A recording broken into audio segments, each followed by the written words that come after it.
Right. I am now recording with my good friend Pobo. Pobo, how have you been? Pretty good. Can't complain, Matt. Can't complain. I'm blessed to have a roof over my head and safe and healthy during this pandemic. So, So I've never tried to pronounce your full name. Can you give me the full pronunciation? yeah. So it's Oginak Pobo Efekoro. Um, yeah, Say that three times fast. Yep. yeah. I can't even say it 3 times fast. But yeah, that's my whole name, and there's only been a handful of people that have gotten it right throughout my life on the first try. So, I'm not even gonna try. So aye, aye. so what have you been up to? Uh, Work, and training. Thankfully, I haven't lost my haven't lost my job or suffered any cutbacks in hours while I've been employed. So still working. I've been working remotely for the past 6 months, and will continue to work remotely until all the way into next year. So that's pretty much what I've been up to. Still training, right? I'm back out in the track 3-4 times a week throwing, and I'm back out in the weight room 3-4 times a week. Back out in the weight room 3-4 times a week, conditioning and lifting. So definitely something it was hard to deal with in the beginning of the pandemic, but it's good that things are starting to open back up so that I can go back into the weight room and start preparing for this Olympic pursuit of trying to qualify for trying to hit the standard for the Olympic Games in Tokyo next year. So that's the ultimate goal as to why I still train. Well, we're certainly rooting for you. So now I I gotta ask, a big guy like you in the weight room, what are you throwing up in weight wise? It's funny because I used to throw up a ton of weight when, back in the weight room at UVA. But now, I have to be a little bit more careful because I don't have, trainers like I used to, or, I don't have all the resources. But still being able to get in good lifts. So, probably on a good, well, let me take a step back. I actually started bench press max last year in Gold's Gym in the middle of the night, 9 o'clock at night. So, I'm still putting up a ton of weight. It's just a matter of when. and, but yeah, yesterday I was in the weight room, and I'm starting to slowly build back up again because obviously I haven't been in the weight room lifting consistently for a while until about a month and a half ago. So you don't want to rush back in and jack up your body. But, I worked up to around 400 pounds for 6 reps on a back squat. Nothing special. My back squat max when I was in college was 682. So I still got a long ways to go. Yeah. For me, it's just a slow build up, right? So I'm not lifting anything heavy now, but probably in like the next month and a half or 2 months or so, I'm going to be lifting a ton of weight. So, yeah, but it's great though when you're in the weight room in Gold's Gym, and not everybody was a Division I athlete like you were, years before. So any weight that you move that looks colossal, people look and their jaws drop. But in reality, it's back at UVA wasn't that really that much weight. Uh, it's fun to be in that type of environment. That's good. Yeah. So how much are you throwing like these days? You said 3 or 4 days a week. So Yeah. So yeah, I typically throw 3-4 days a week, and where do I throw? I usually bounce around. One of the great things about Northern Virginia is that there's so many high schools and there's so many rings and tracks that you can throw at. One day I'm at Wayfield High School in Arlington. The next day I'm in Langley High School in Langley, Virginia. And then the next day, I'm at George Marshall down the street, right? So I'm always bouncing around, and it's really fun to change the scenery. In terms of how far I was throwing, honestly, I have no idea. And the reason why I have no idea is because there's no markers on the field. And I usually don't keep track of markers. I don't measure how far I'm throwing. I can tell you it's probably nothing special. But Coach Merritt can tell you that I probably never threw that far in practice anyway, back when I was in college, at least the latter years of when I was in college. I always came into practice, got my throws in, tried to work on fine-tuning technique, and then, save all the bullets for the competition. which is, where the fireworks happen. And, that's when people realize, okay, all right, there's Pobo. So yeah, if I had to take a guess, I can't even take a guess. I wouldn't know. So, but at this point, and it doesn't even really matter to me. It's just getting back into the rhythm of throwing on a consistent basis. I've got a visitor in the room right now. Carter is Carter. I use Carter's room as my backdrop because I got the V-saber in here. Yeah. So he's fishing around for something in here. So I'm just before we roll into the photos, I'm gonna let him finish up here. Yep. I have to let him get in his room sometimes, since I'm the in here now. But he has the coolest room in the house, man. He's got the he's got the whole V. Well, you got to change the V-saber now. We changed the logo. No, I was so he's so upset about that. Like, dude, do you have like permanent chalk on the side of your face? Is that like no? I literally, I just came back from the track, like chalk from the. So great notes for the video when people see it. It's like Pobo literally right from the track. Yeah, man, he's so dedicated to his craft. Yeah, because I was looking, I was at the track and I'm like, oh crap, it's 6 o'clock. I get back home and it's like, okay, it's clearly not enough time to take a shower. So I'll just do the interview. Well, luckily, it's fine. We can't tell that you haven't showered. So yeah. Well, you don't have smell-o-vision on the record. That's true. All right. I'm going to share my screen now, and we'll get rolling here. So all right, let's do it. All right, let's see. I've done this so many times. You'd think I'd know where the button is for share screen, right? All right. Where we at? Where's my? Oh, come on! It's not even there.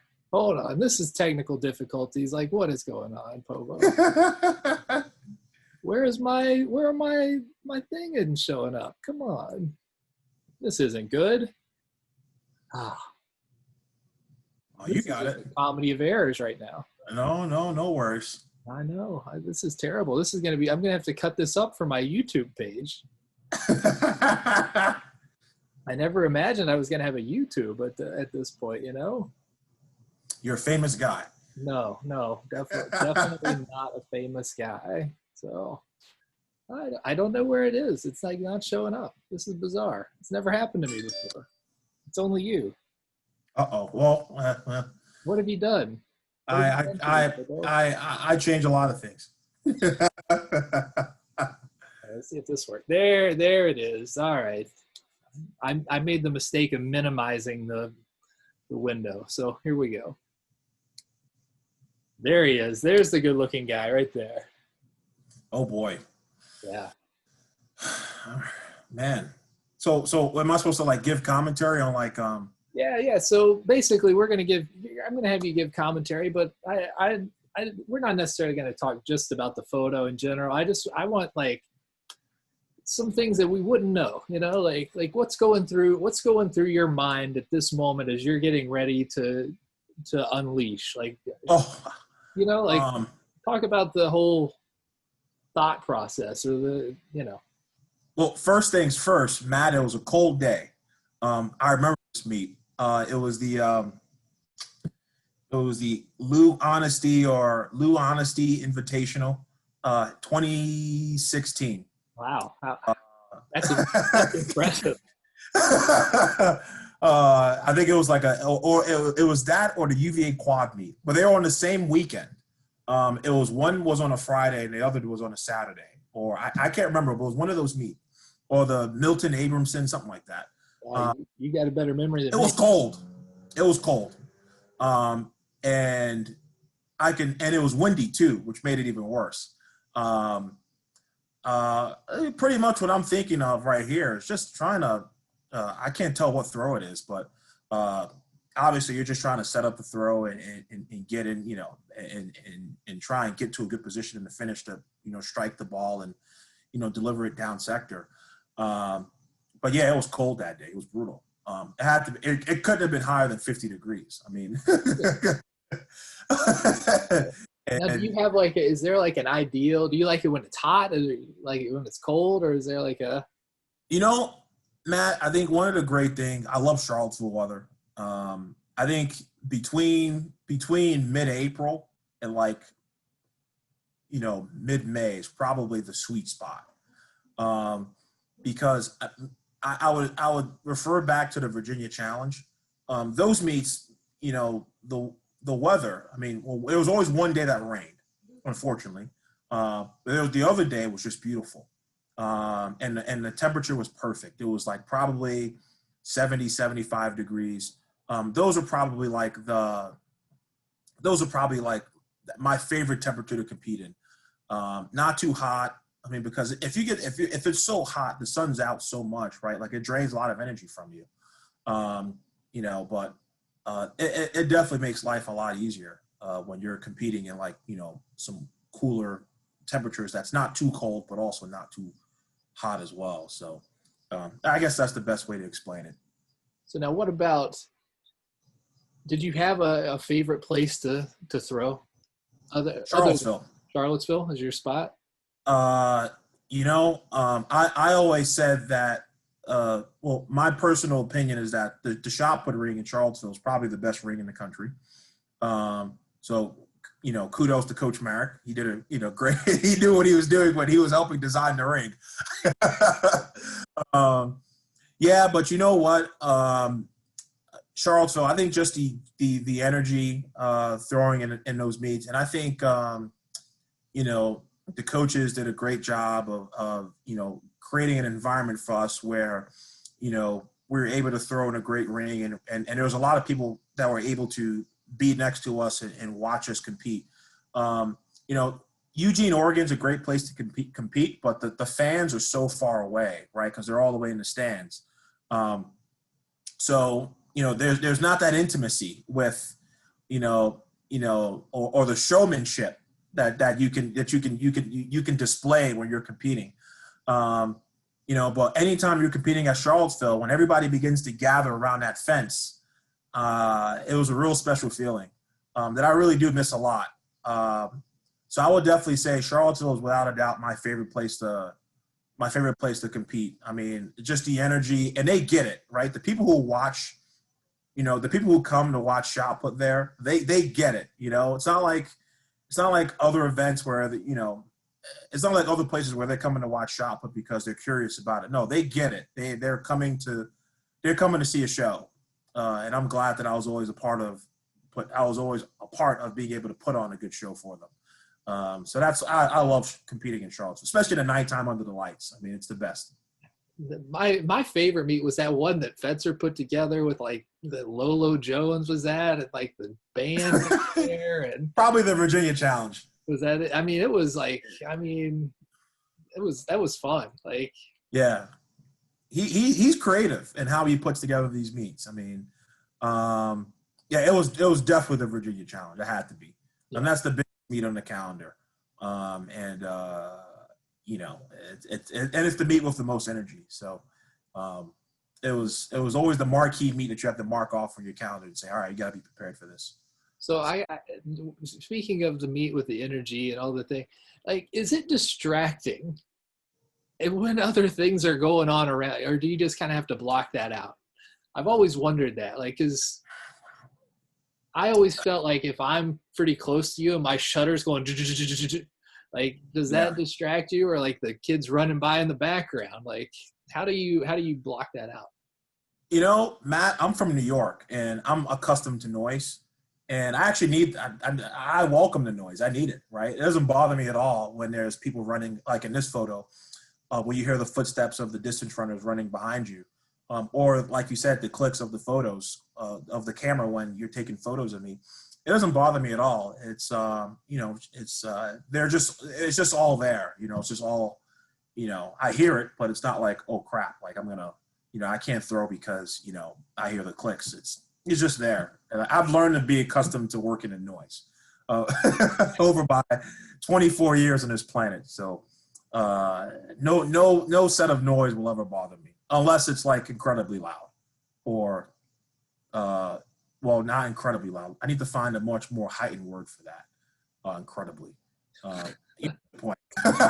But it's got to be something major that makes me go, well, what's going on here? You know, but this stuff never really bothers me at all.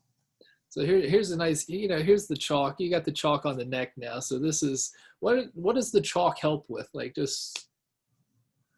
So the chalk helps with grip on the shot and being able to press it firmly against your neck without, having to worry about the ball slipping off your neck or, in the middle of a competition when you're spinning and stuff like that. So that's really the reason why I use chalk. I mean, even today I was sweating like a dog out in the track. But having chalk on my neck helps me mitigate that and mitigate the risk of, rotating in the middle of the ring and having risking the ball, falling out of my hand. And it also sometimes could cause injuries too. I mean, you're spinning, really fast through the ring, and next thing you know, the ball slips out of your hand and falls on your foot, right? Like it's not. Have you ever dropped one on your foot? I've never dropped one on my foot, but I think I don't know if I've ever dropped a ball in the middle of a competition, but it's definitely happened in practice for sure. So that's what the chalk's for. So now for the common or the lay person like me, how much does the shot weigh?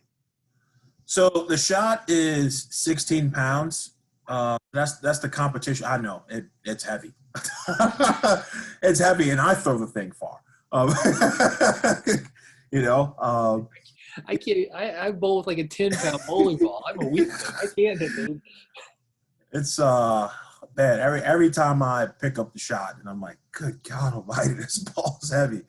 So yeah, it's 16 pounds or 7.26 kilograms, however you want to measure it. Whether in metric or the American way. But there's also training shots that we use as well, right? Like sometimes I'll throw an 18-pound shot in practice or a 14-pound shot in practice. So the 16-pound is the official competition weight, but there's other size shots that people use for training purposes. Now, I threw a couple of funny faces in here. I just like to throw people for a loop every now and then. So, I don't know how I'll have a face like this. This doesn't make any sense. Oh, man. What is this? Who is that guy? That's not you. That's not you, right? That's not. Oh, it's me for sure. I mean, Matt, I bet you could probably go through a gazillion photos. There's a photo just like that. Notre Dame, ACC 2017. Yeah. I had a facial expression just like that. I don't know. So I don't know that this is the exact photo. I don't know if this is from the first time I met you, the first headshot day. But do you remember how small that jacket was that we made you put on? This was definitely from 2016. I could tell by I could tell by the quarter zip. I mean, that was the oldest. That was the first quarter zip that I got, or that we wore when I first got to UVA. It's funny because I posted this picture on Facebook, and my cousin commented that he thought I was in prison because he the orange, and I had a straight face. It was just like okay, but I was like, no, I was trying to be serious. It never worked out. It's always good. I think you smile for me. Yes. This is a different year, but I think we finally got you to smile. The smile is always better. Never go serious. Serious just looks. You know who looks good with a serious photo? Sam Young, right? Yeah. Like, if you get a chance to talk to him, right, and there was this one photo he had. It was incredible. I was like, wow, that looked really good, right? I could never do that. Yeah, I never. Everybody always asks me if they should smile or not during the headshot. I'm like, yeah, you got to smile. You're gonna look back on this thing like, 10 or 15 years from now and be like, why did I do that? Yeah, exactly. And you know what? You can use this as like a a professional photo. You can't use a serious photo as a professional photo. You might Yeah, need a LinkedIn photo, right? I mean, exactly, right? I see a lot of people use their college profile pictures as a LinkedIn photo. So, you know, when to plug in the holes when they need now to. I got to confess. So, you know, with the coronavirus and everything, and I've I've been a little scared that, you know, college athletics is on shaky grounds at time, you know. So I've definitely dusted off the LinkedIn profile just to, you know, not to see things, but it's funny, like, you know, I've been, you know, adding people. And I'm like, oh, I took that photo. I took that photo. I took that. You're just looking at all the photos you took. You're like, yeah, man. Like, so another reason why it's good to take, you know, take a photo with a smile, right? So we'll get off your quarter zip here. We'll go to something else. That jacket fit me too, which is good. Yeah, not like the first one. That first one, I think they tried to put you in like a medium or something. It was a medium or a large. I needed at least a 3XL. I think you came in with the cross country team maybe, and it was just like. Yeah, you might be right, because I didn't have a chance. I think I might have missed the first photo shoot. I'm pretty sure you're with the cross country team. Yeah, you're right. That explains it. Now did you prefer? I mean, you're a shot put guy all the way, right? I mean, I'm a shot putter. That's my bread and butter. However, I did throw discus, and you know what? There are multiple times in my career where Philip would give me grief for throwing a discus. My first year at UVA, Philip told me that I would never throw farther than 45 meters. He was wrong. I threw 49 meters in my first meet. Dead wrong, Philip. In the future, Philip then again said, I will never throw farther than 50 meters. He was also wrong. Threw 50 meters at ACCs the next year, right? Like, you know, Philip said, you know, Philip was always saying, I will never throw this far to discus, right? You know, and then my last meet as a Cavalier throwing a discus, I threw 54.79 at regionals. I think I finished 18th or 19th, right? So it wasn't too, that was about a couple of feet right off of qualifying for NCAAs in the discus. So it just goes to show you that I've consistently proved Philip wrong about my capabilities in this event for a long time. Now, I'm not Philip. Philip can wake up tomorrow and throw 63 meters, and he's also an NCAA champion in the discus, so I have to give him his respect for that. But well, here, let's throw him up here. Here he is. This was the Virginia Challenge 2016. Yeah, this was one of those moments where it was like, all right, Philip and I are becoming like a tag team, and we're just wrecking the ACC. I think Philip won the meet. I think he threw 1984. It was a season opener.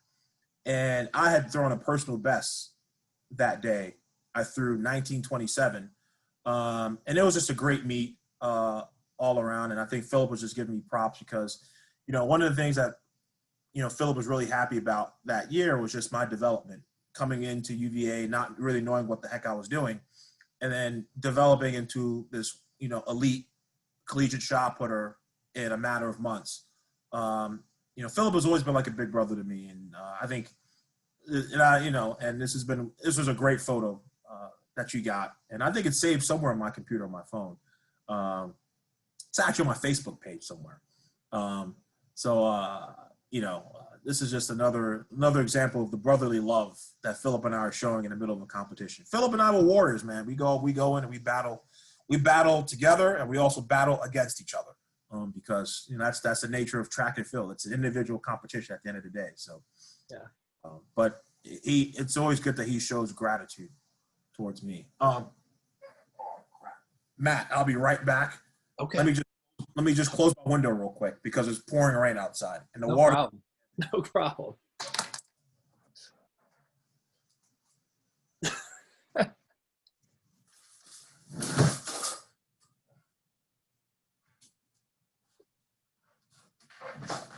mean, that was some speed right there.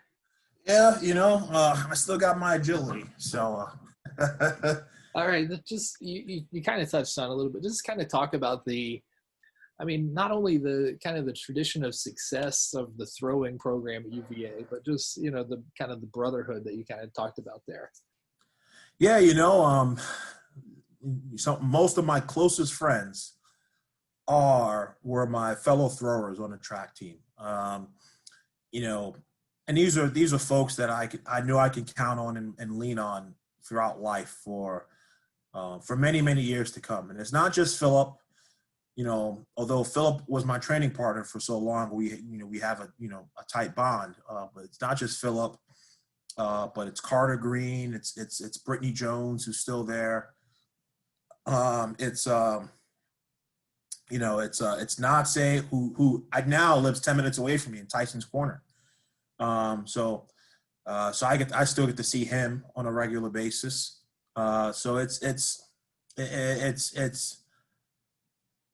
not just Philip. It's a multitude of folks that have we all play a role in each other's respective success, which I think is very important. As for the success of the program, I mean, third place, 2017. There's not a whole lot to be said. Oh man, can't remember the last time a team finished top 5 at NCAA's with just throwers scoring all the points. It's crazy, right? I mean, oh, it's unbelievable. I mean, what an incredible meet. I mean, and the crazy thing about it, Matt, is that we were banged up. I mean, Philip and Hilmar were the only 2 throwers that were 100% healthy. And Hilmar finished 4th at NCAA's that year. Obviously, Philip won the shot put and a discus. But Jordan, right, had a wrist injury that he dealt with earlier that year that didn't allow him to throw the shot put, right? And everybody knows that Jordan's All-American shot putter from many years ago. I mean, so if Jordan's wrist was healthy, you're talking about another guy who's competing, at the highest level in this meet.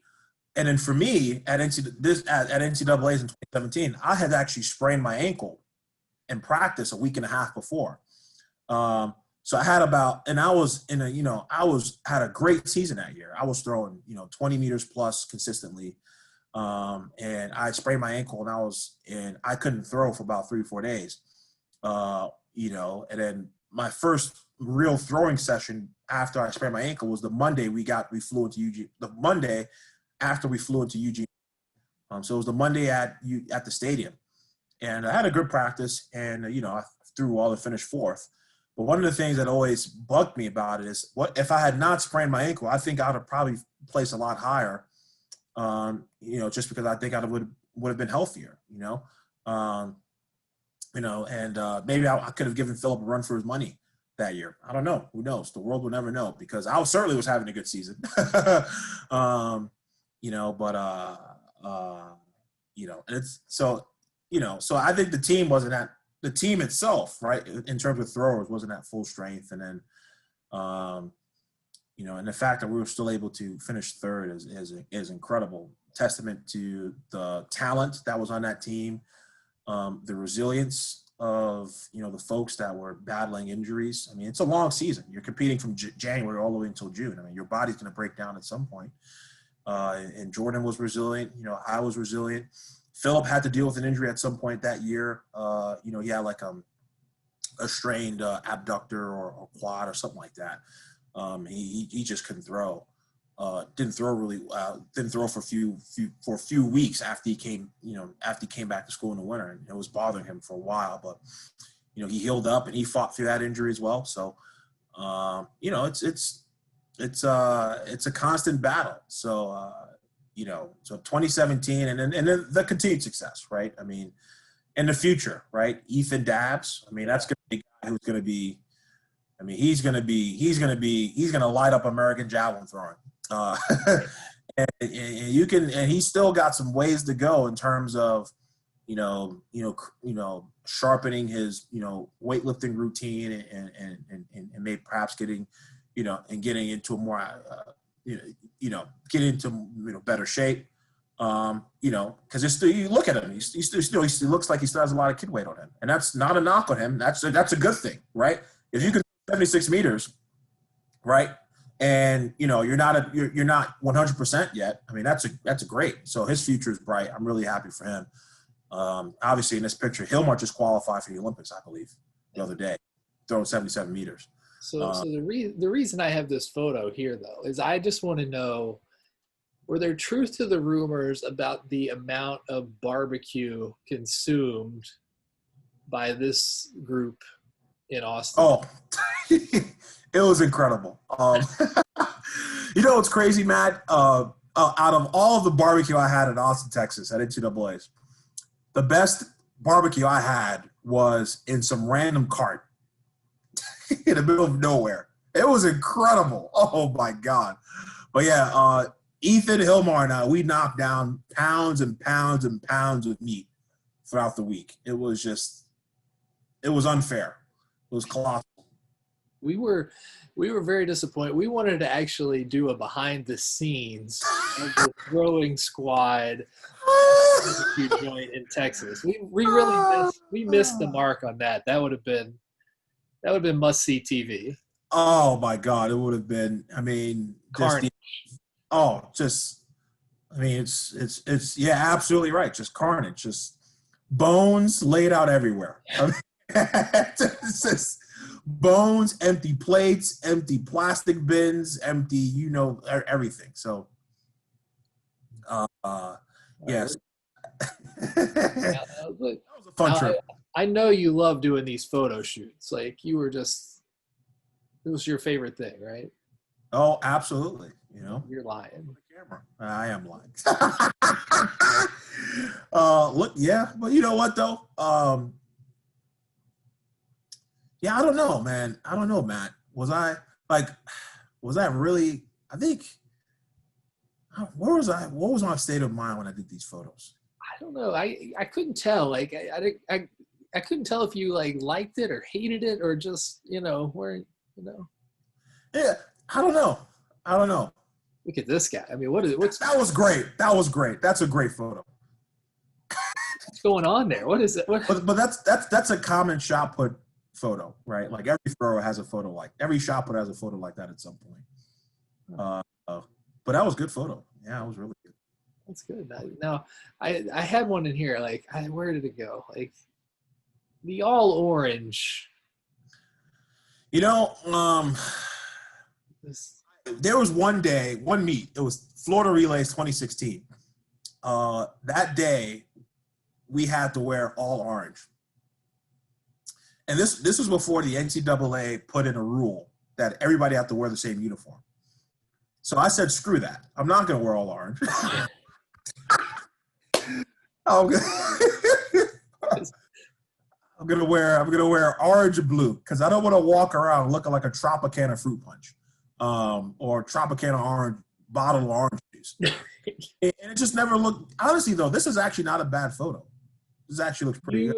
You did not like this though when we had you. Really? No, you were like, I don't want to wear the all orange. I remember that. But this isn't bad though. This is a really good photo. You look good. I mean, you look good. Yeah.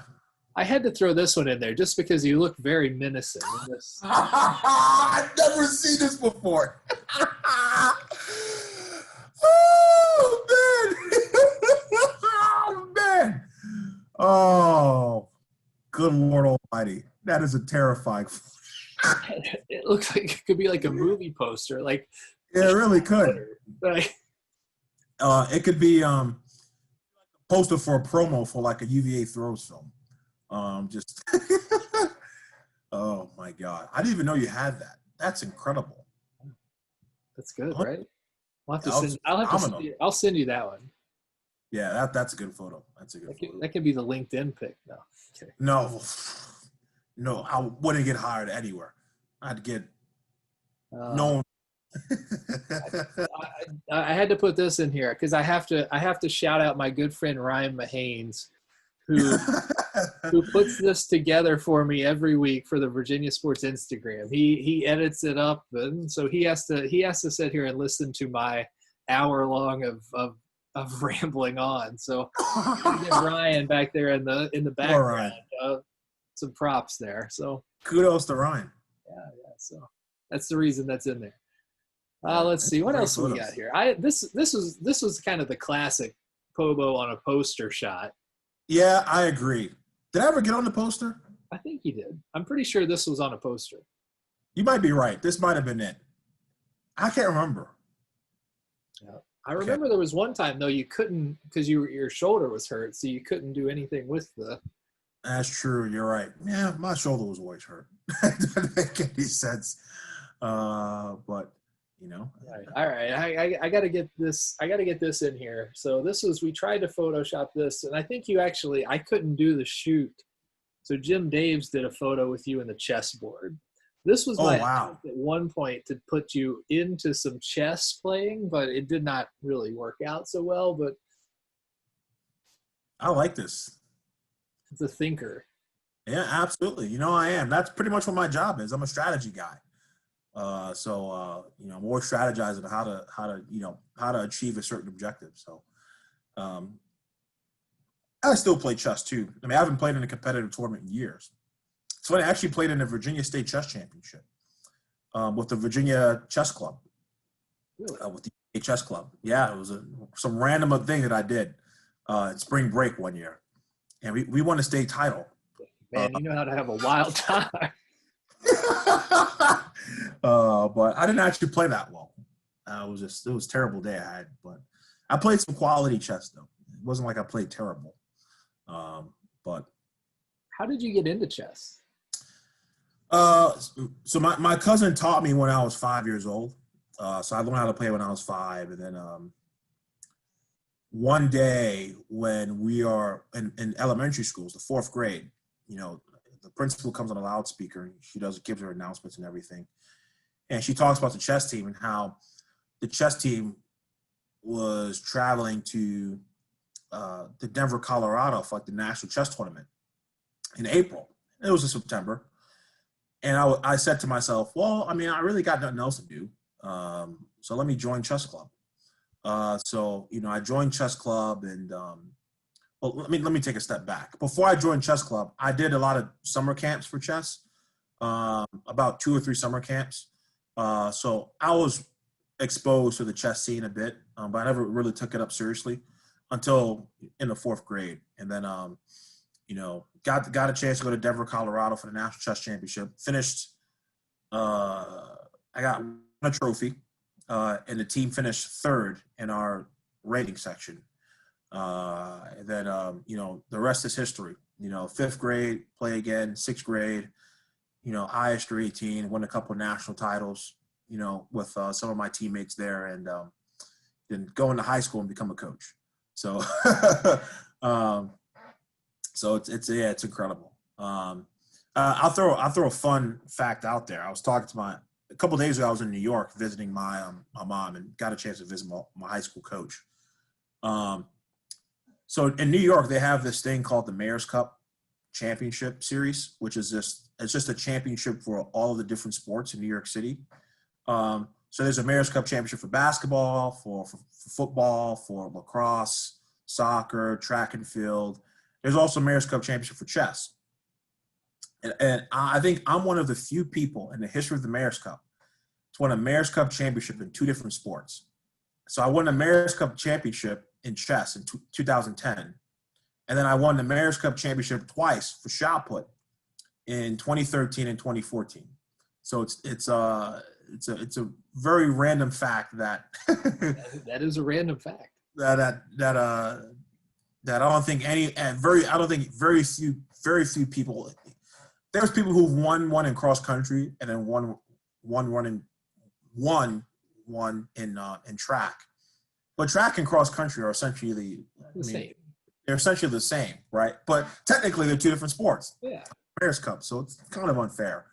But so that was pretty cool. I was able to do that. So you said you like the strategy of chess, obviously. What's your favorite part of the game? I mean, is it the strategy or is it just the competition? What is it? I think if there is ever a game that's depicts life, I mean, it's chess without a doubt. And I'll explain to you why. I mean, well, first and foremost, chess is a constant, it's a constant series of making decisions, right? Uh, and it's a constant battle of weighing the cost and benefits of taking one action over the other. I mean, it's the same thing we do in life, right? Like, Yeah. speaking to you now, like I forego to taking another action, right?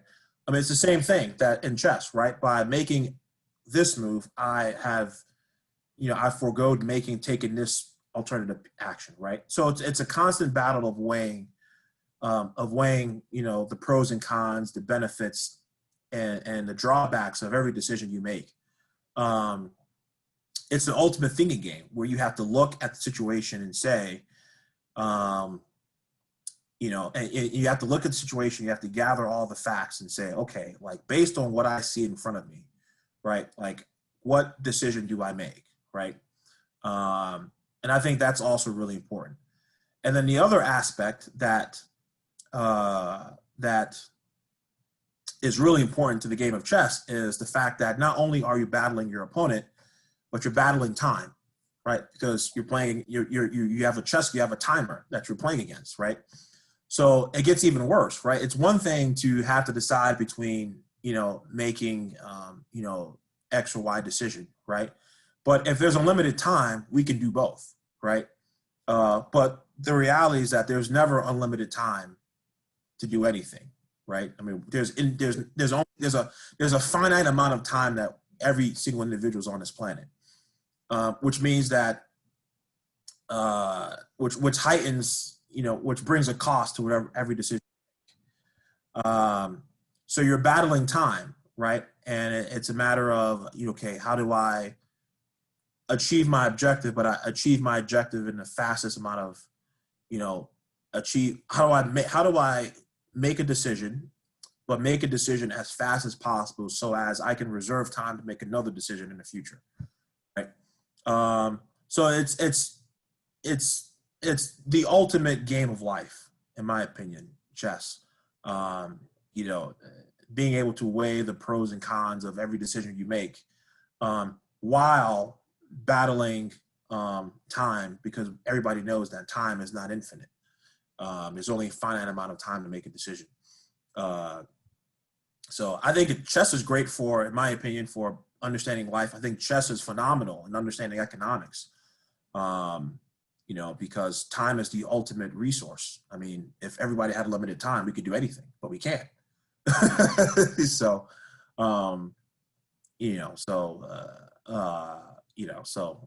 that's kind of my thoughts on chess and why I think it's important. All right, this was one of my favorite shoots of you, from the Who's Together campaign. I just like the black and white nature of it, and this whole campaign is, I think, even more important now. Like we got to come together. I agree with you 100%.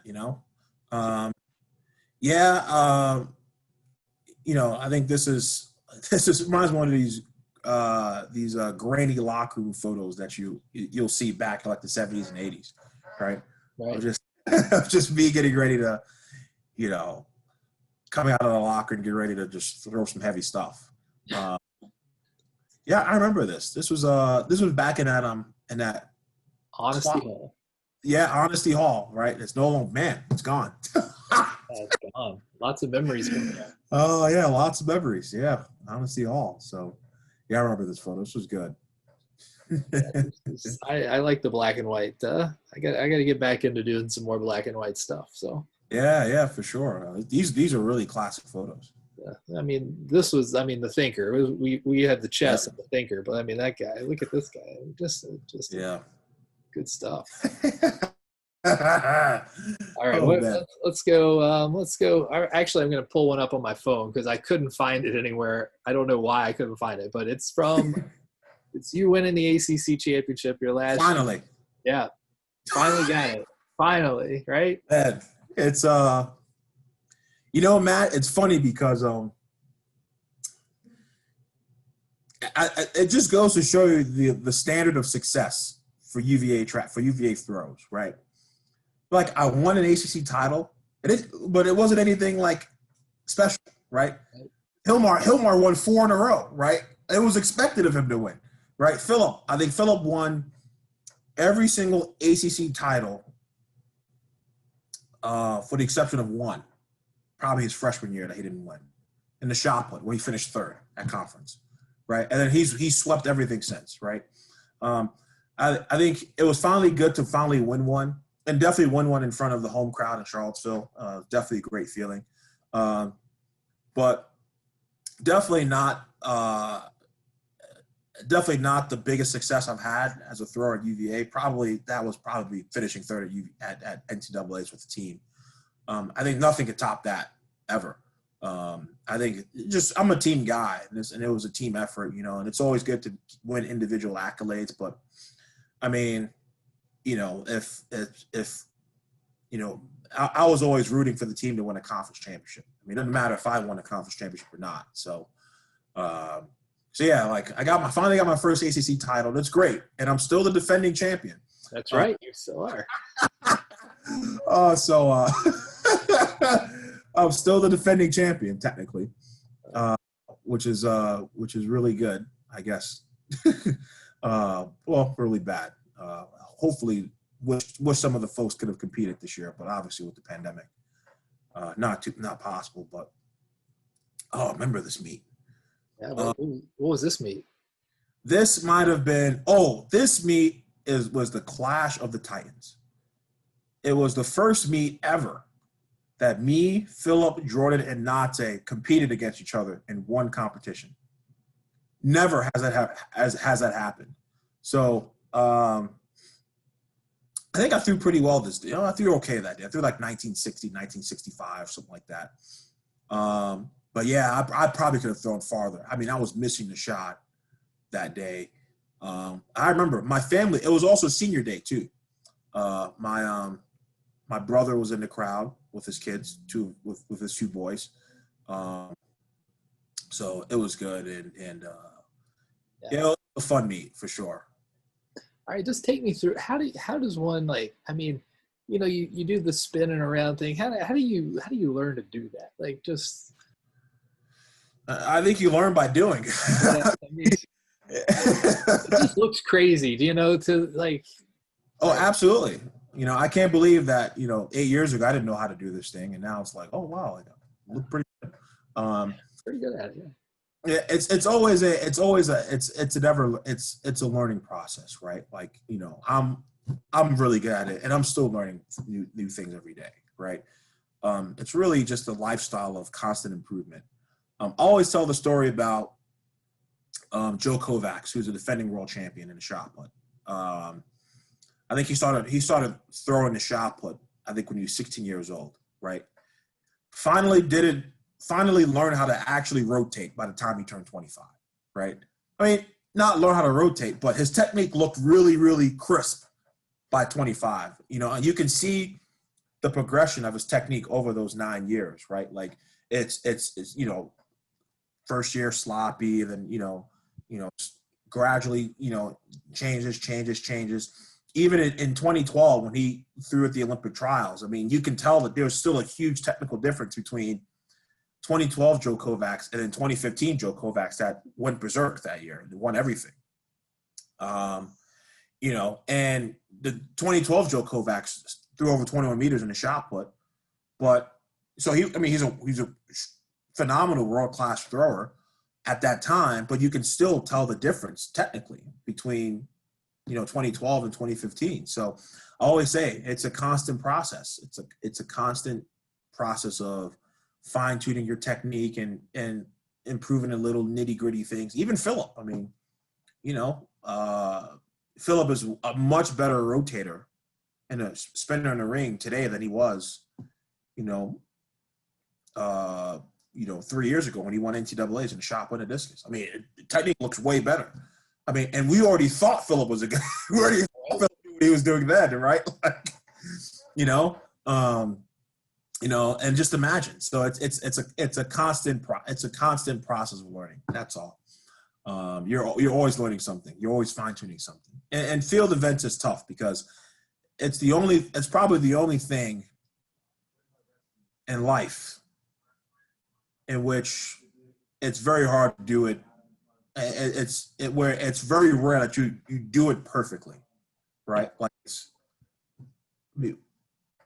just hard, right? You know, it's hard. You're very, very rare will you get it right, you know, but the goal is to always get it as close to right as possible. So, all right. I've had you for long enough. So I'm going to, let's end. Just tell me about, what does the University of Virginia mean to you, and having a degree from the University of Virginia? University of Virginia is such a special place. You know, sometimes you don't realize it when you're there.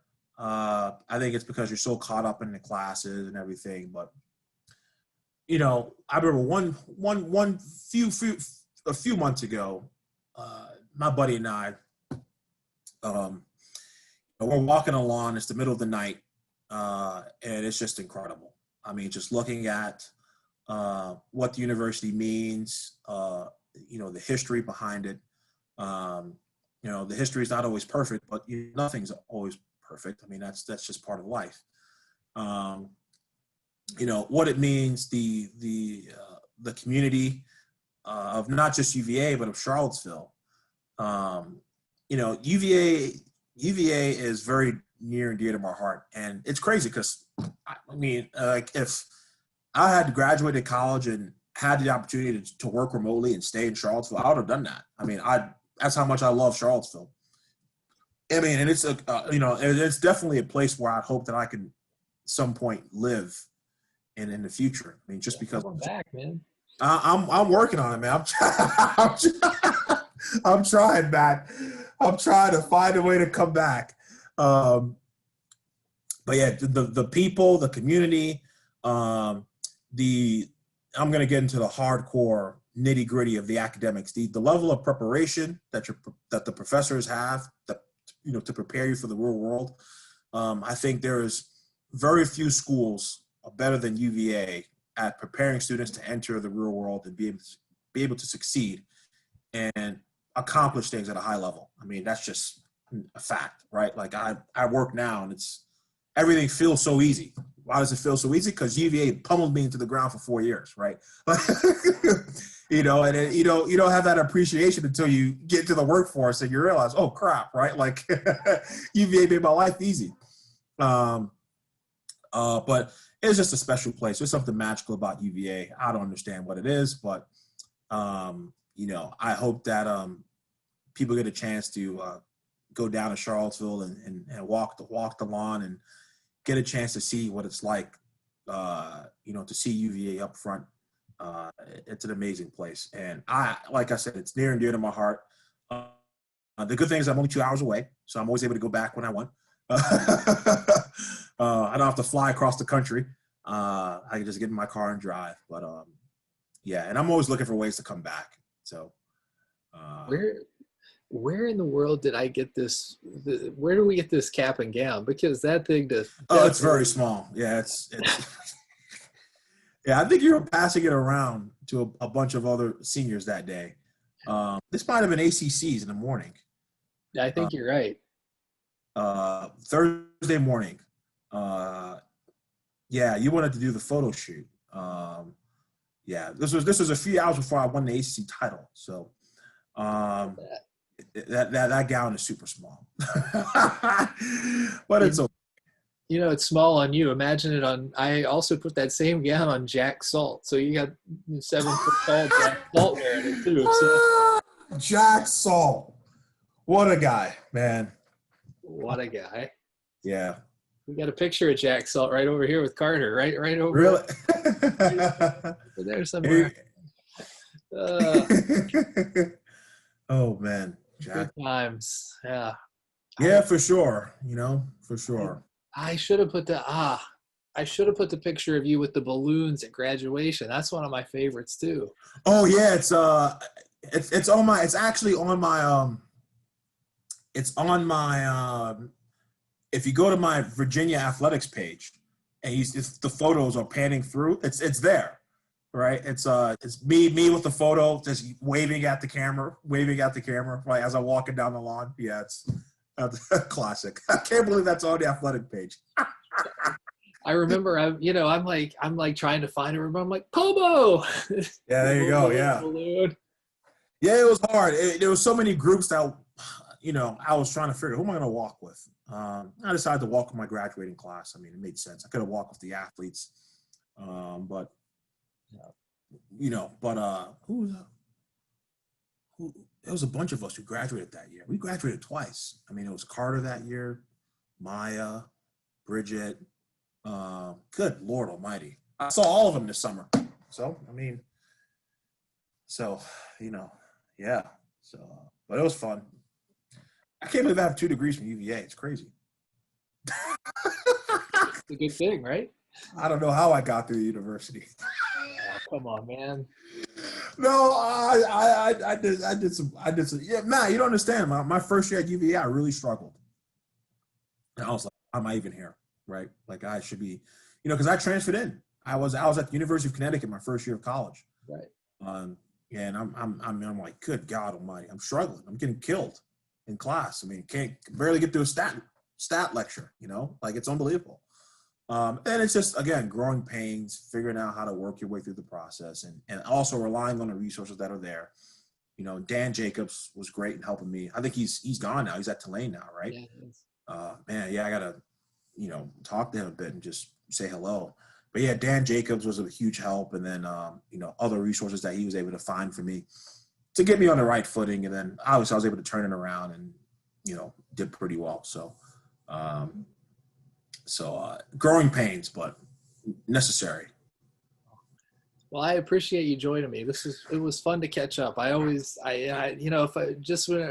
You were always a joy to be around, and I always run into you at JPJ.